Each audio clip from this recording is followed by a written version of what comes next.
दुनिया की सबसे तेज छुरी हमारी जबान है और दुनिया के सबसे खतरनाक हथियार हमारे शब्द हैं, जो बिना किसी का खून बहाए लोगों को अंदर ही अंदर मार सकते हैं। हमारे शब्द हमारी ताकत हो सकते हैं, उसी के साथ यह हमारी सबसे बड़ी कमजोरी भी हो सकते हैं, अगर हमें नहीं पता कि कब, कहां और क्या और कितना बोलना है।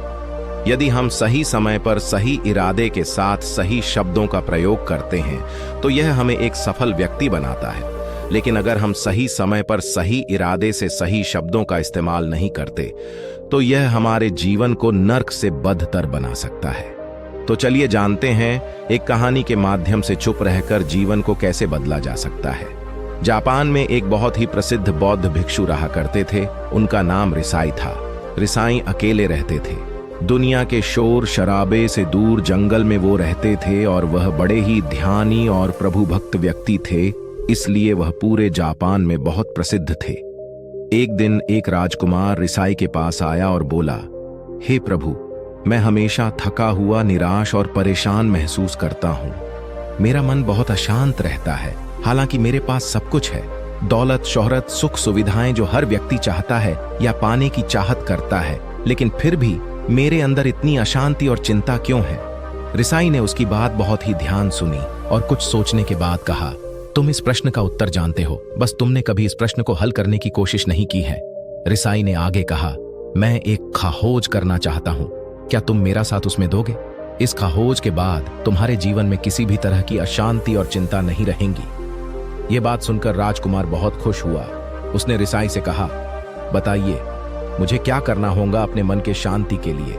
मैं कुछ भी करने को तैयार हूं। राजकुमार की बात सुनकर रिसाई ने कहा, तो फिर अगले 15 दिन तक मेरे आश्रम में रहोगे और एक सामान्य व्यक्ति की तरह अपना जीवन व्यक्तित्व करोगे, और इन 15 दिनों में तुम अकेले और चुपचाप रहोगे, जितना हो सके कम बोलोगे। राजकुमार सहमत हो गया। पहले दिन राजकुमार को लगा कि उसका मन सामान्य से अधिक अशांत और विचलित है। उसके मन में तरह तरह के विचार आ रहे थे और वह आम लोगों की तरह जीवन जीने में असहज महसूस कर रहा था और उसे अंदर से बोलने की चाहत हो रही थी, लेकिन वह चुपचाप रहा। उसके मुंह से एक शब्द भी नहीं निकला। अगले दिन वह वैसे ही पूरा दिन चुपचाप बैठा रहा। अगले 2-3 दिन बस वह चुपचाप बैठे रहता, लेकिन रात होते होते उसे अंदर ही अंदर शांति का अनुभव होने लगा। उसके लिए यह अनुभव अजीब था। वह खुद से पूछ रहा था कि वह अंदर ही अंदर इतना खुश क्यों है। अगले दिन राजकुमार अकेला चुपचाप बैठा रहा और वह प्रकृति को निहारने लगा। वह पौधों को, फूलों को, आकाश में उड़ रहे पक्षियों को देख रहा था। वह अपने जीवन में पहली बार यह अद्भुत दृश्य महसूस कर रहा था कि उसके आसपास कितनी सुंदरता है। अब वह दिन भर प्रकृति की सुंदरता को निहारता रहता और ताजगी महसूस करते रहने लगा था। इसी तरह से 10 दिन बीत गए थे और उसके मन की सारी बेचैनी, सारी हलचल और सभी तरह के तनाव गायब हो गए। 11वें दिन की सुबह राजकुमार फिर से एकांत में बैठ गया और कुछ ही मिनटों में उसकी आंखें अपने आप बंद हो गईं और वह गहरे ध्यान में चला गया। वह पूरे दिन वहीं पर ध्यान लगा के बैठा रहा और गहरे ध्यान में डूबा रहा। ना कोई शब्द, ना कोई चिंता। राजकुमार भीतर से असीम शांति और आनंद से भर गया।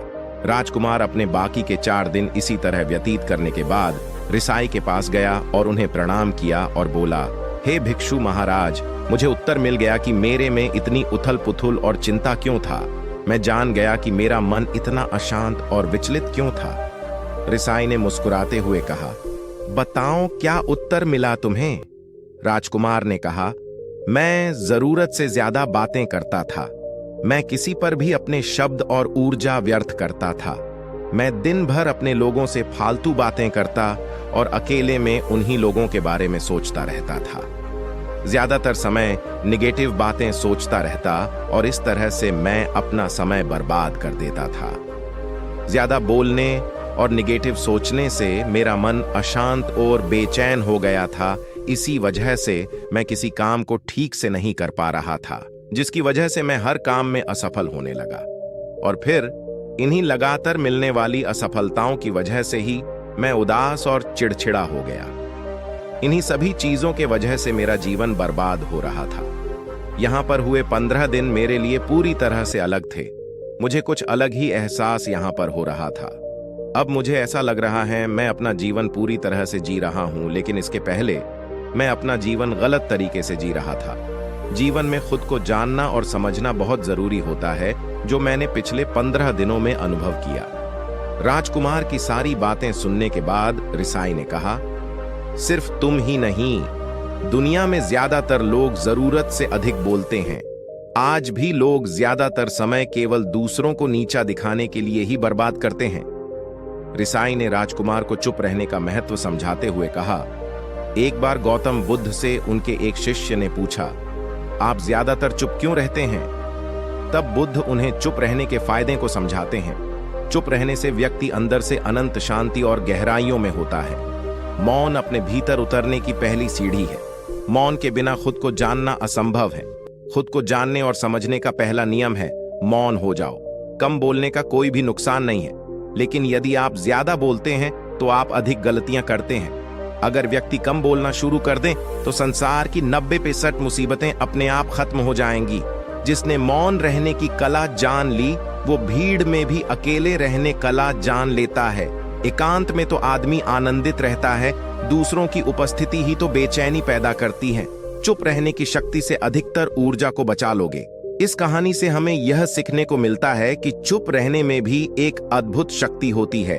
अगर हम सही समय पर सही शब्दों का प्रयोग करते हैं तो हम अपने जीवन को सकारात्मक दिशा में बदल सकते हैं। चुप रहने से हम अपने आत्मा की गहराइयों में जा सकते हैं और अंदर से शांति का अनुभव कर सकते हैं। इससे हम अपने विचारों और भावनाओं को साफ करके अपने जीवन को सकारात्मक बना सकते हैं। चुप रहने की कला हमें सीखनी चाहिए ताकि हम अपने शब्दों का सही इस्तेमाल करके अपने और दूसरों के जीवन को सुधार सकें।